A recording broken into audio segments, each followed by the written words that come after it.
Assalamualaikum warahmatullahi wabarakatuh, everyone. Today I want to make a video. This is to fulfill my midterm test assignment in Tefl course. So yeah, I appreciate the chance to discuss some critical issues surrounding teaching English as a foreign language or Tefl in Indonesia, especially in challenges and principle outlined in the Merdeka curriculum. Indonesia is aiming for a more adaptable education system, but there's still a lot of to work on to ensure quality across regions, especially in rural schools. And today I'll be addressing some major issues faced by EFL teachers. The key principles for effective teaching, strategies for assessments, and the importance of aligning learning outcomes with assessment. So let's dive into each sections. Section 1 is issues for EFL teachers with the Merdeka curriculums. So the Merdeka curriculum is built on the idea of flexibility, letting teachers design materials based on student-specific needs. While this sounds great, EFL teachers encounter significant challenges, particularly with researchers. Schools in urban areas may have the latest technology, like internet access and language labs, but in rural Indonesia, some schools lack basic necessities like textbook or even adequate classroom space. This gap in researchers makes it incredibly hard for rural teachers to match the quality of educations offered in urban schools. Picture this: an EFL teacher in a remote area trying to teach listening comprehensions without audio equipment. It's like someone to learning swimming without water. It's like that, I think. Moreover, the Merdeka curriculum assumes that all teachers are well versed in curriculum development, which often isn't the case.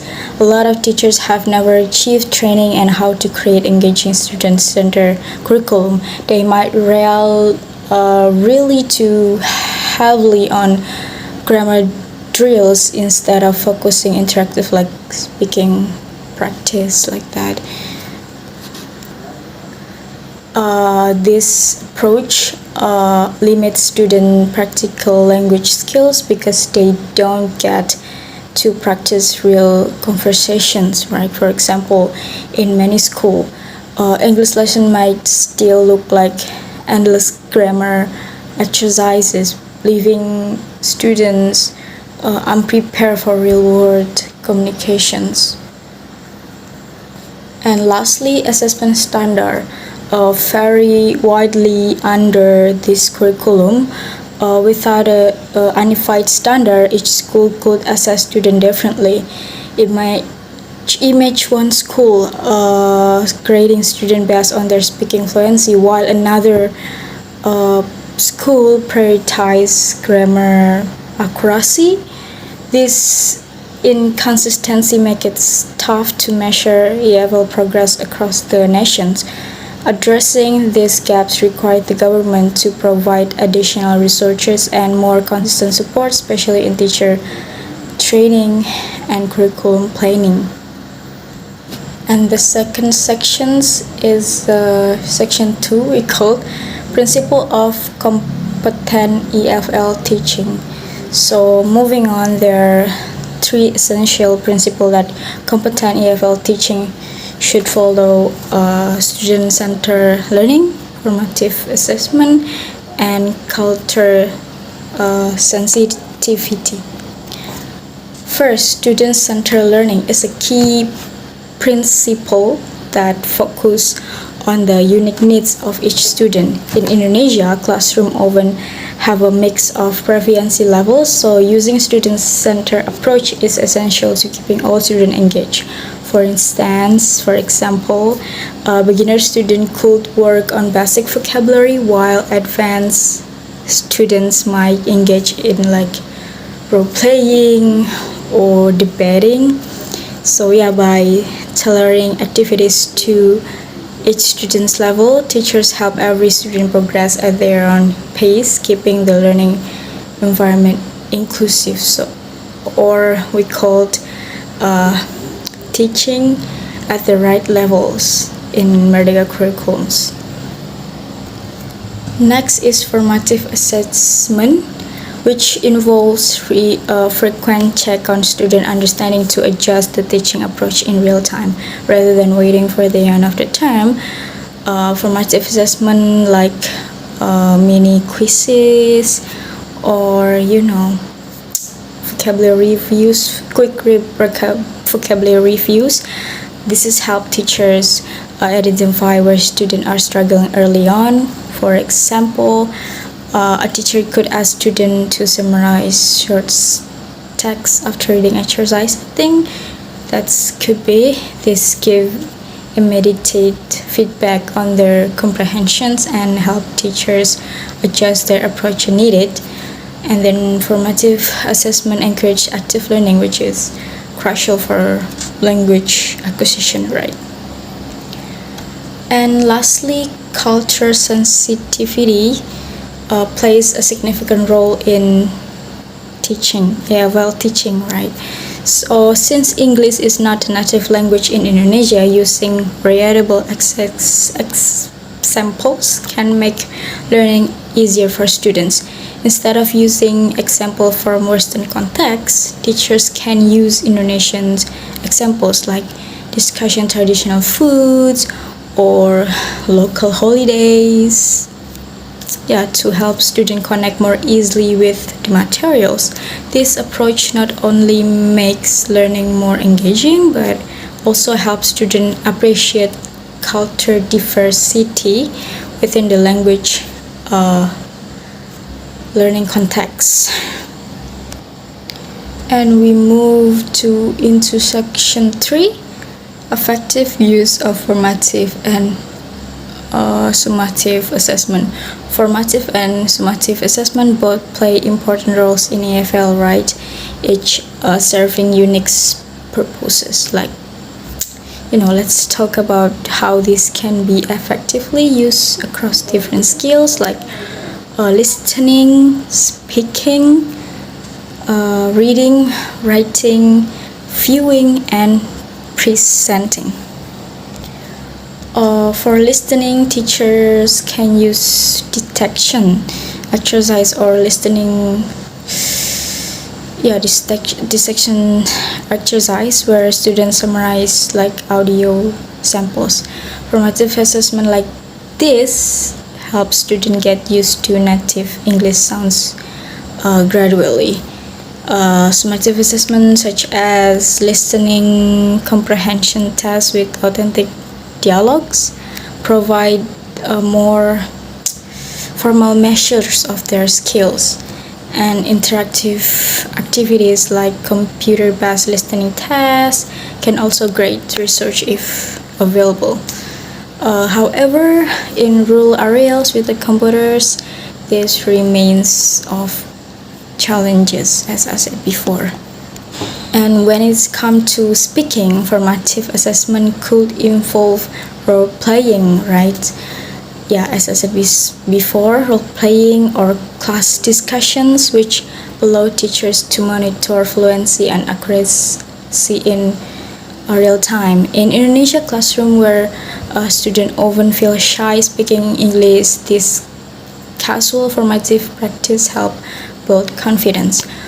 And for summative assessment, oral presentations or interviewing over more structured setting for a student to demonstrate their speaking skills.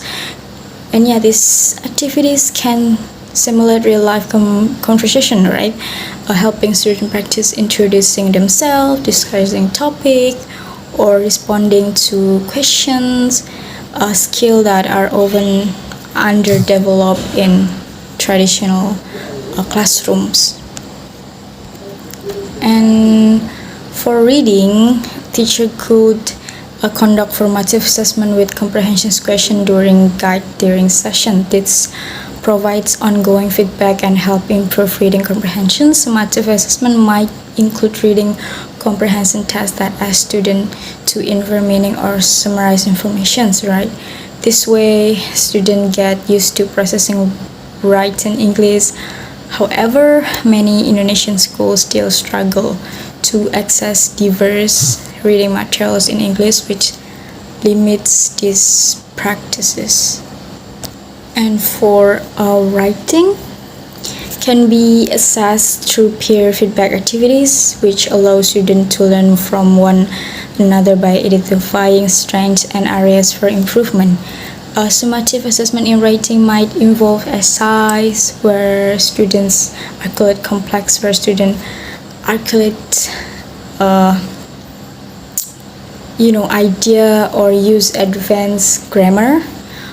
Although Indonesian students are often more familiar with writing tasks, we need, as a teacher, we need to encourage more creative writing as opposed to just filling in a blank.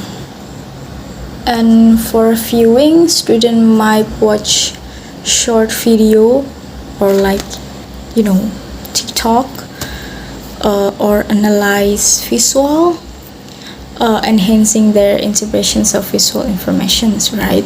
This is particularly important in today's multimedia environment, where critical thinking and analysis of visual data are essential skills. And finally, in presentation skills, formative assessment could include informal tasks on everyday topics, helping students build core presentation skills. Formal presentation could serve as summative assessment, evaluating students on clarity, organizations, and audience engagement. This is critical because presentation skills are often overlooked in language classes, right? Despite being crucial for professional communications. And the last sections is section 4, designing learning outcomes and objective for assessment alignment. Designing learning outcomes that align with assessment ensure that student progress in measured accurately. This alignment requires careful planning and SMART objections. Do you know, like SMART is specific, measurable, achievable, relevant, and time bound. For instance, a goal like student will summarize intermediate level tasks, give a clear purpose for student, and easy way for teachers to measure comprehension. Reading summary exercise directly evaluates whether student can capture the main ideas from text, aligning with these objectives. And moreover, objectives should relate to real-world language skills.